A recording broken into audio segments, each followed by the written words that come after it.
Hi everybody, this is Boogess Reviews, and today I'm going to be doing a Throwback Thursday review on the McFarlane Toys Clive Barker's Tortured Souls Talisac figure. So let's go ahead and hop right on into this review. So as you can see, Talisac hangs from this device. He's held up from his lips and eyelids by hooks and chains. You can see that this figure uses real chains all throughout. Like on the end of this device, you get a bunch of his surgical tools that's attached by real chain. I think that looks amazing. Just like with all of these McFarlane figures, they're exquisitely and gruesomely detailed.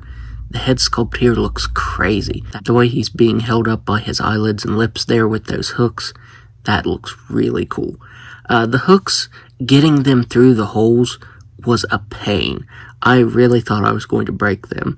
Attaching those to him when I first opened him was a bit of a nightmare, but once you get it attached, it looks very cool. As I said, you get these surgical instruments on the end of his device here, attached by real chains, and they look very awesome. You get this container of blood with real tubing going into his body. It is glued in, but it looks very nice. Looking on the back here, you can see that the back of his head is peeled back. You can see the exposed skull there. And the way it's painted is really good. Like the way you can see how it's a little bit bloody. That looks really good. With these old figures, McFarlane Toys always went above and beyond on the detail and paint on them. Like the device that Talisac hangs from, it's cast in like a dark gray color and has silver dry brushed over top of it, and it brings the details out really nicely. You also get a hook that goes through Talisac's back, and it seems pretty fragile. It's what also holds him on this device, other than the hooks on his eyelids and mouth. So it does feel fragile, but it does help to stabilize him. As you can see, when I move him around, he still does move side to side, so you definitely want to be careful of moving him around too much. The skin on his left bicep is peeled back, and the way it's laying looks kind of realistic. All of the muscles underneath the skin are sculpted and painted really nicely. It's painted in nice gloss colors, making it look really wet, and McFarlane Toys just did a really awesome job on that. You can see he is wearing a little bit of leather on his right arm here. He has something attached to his shoulder there. You can see it almost looks like spikes in his shoulder. He has some very awesome texturing to his skin and a bit of a wash too. You can see where there's no wash right here. That's the base color that his skin is cast in. I definitely wish they would have painted some right here. But on the rest of his body, you can see this brown wash, and that looks very nice. Looking at him from back here, you can see his sack, and you can actually remove this. You can take this out of his body, and this is the mongroid.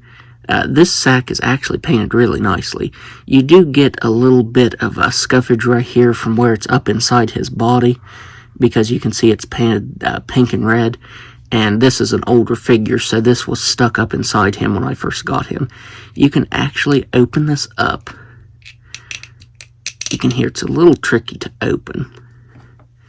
And you can actually remove the mongroid from inside it. And man, that is really, really detailed. It's covered in gloss paint. It looks very slimy. I think it's cast in pink and has red paint over top of it. The teeth and everything's painted very nicely. So I will actually be showing the fully grown mongroid off in the size comparisons. But yeah, I think it's very awesome that you can actually remove the sack from him, open it up, and see the mongroid.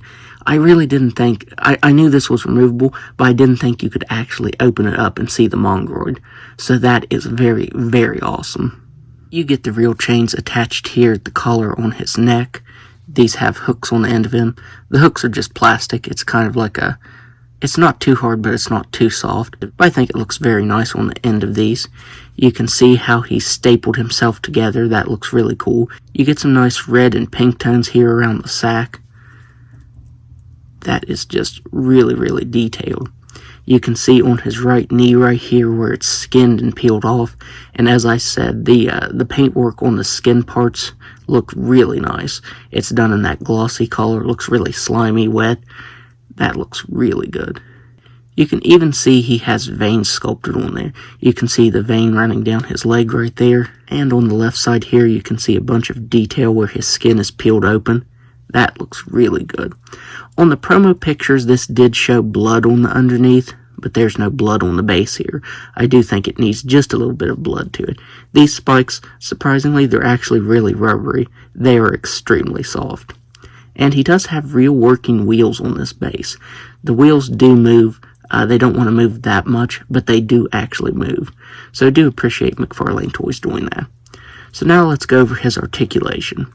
So I'm pretty sure he does have neck articulation right here, but as I said, getting these hooks through his skin was extremely tough and I don't want to break them. But I'm pretty sure he has articulation up there at the head. He has shoulders that can just move up and down very slightly. You can move them all the way around, but then you're going to get his arm caught up in the tubing right here. He does have a swivel on each wrist that can move side to side. He does have swivel at the thighs on both sides, and the articulation is hidden pretty well because he has these leather straps, and that's where the cuts are at. And he has swivel ankles that can move side to side. Down here it's hidden pretty well, but I think it's pretty noticeable on this side. But nonetheless, he actually does have a surprising amount of articulation. Honestly, McFarlane Toys wouldn't have even had to put any articulation on him since he is going to be hanging like this. But they did, and I do appreciate that. So now let's do some size comparisons. So first up, here he is next to the Mongoloid. This is the creature that's in his sack. Here he is next to Lucidique. And finally, here he is next to the last Tortured Souls Wave 1 figure that I own, Venal Anatomica. So overall, if you're into the older McFarlane stuff, then I would highly recommend picking this up because McFarlane Toys did such an insanely good job on this. The sculpt and paintwork on this is out of this world. It is just so exquisitely and gruesomely detailed. This is hands down my favorite figure from the Tortured Souls line, and probably my favorite Clive Barker figure that McFarlane Toys did. It is just a crazy and awesome looking piece. So yeah, definitely pick this up if you're into the Clive Barker stuff. So that's my review. If you like this review, be sure to hit the like button and subscribe to my channel. Thanks for watching.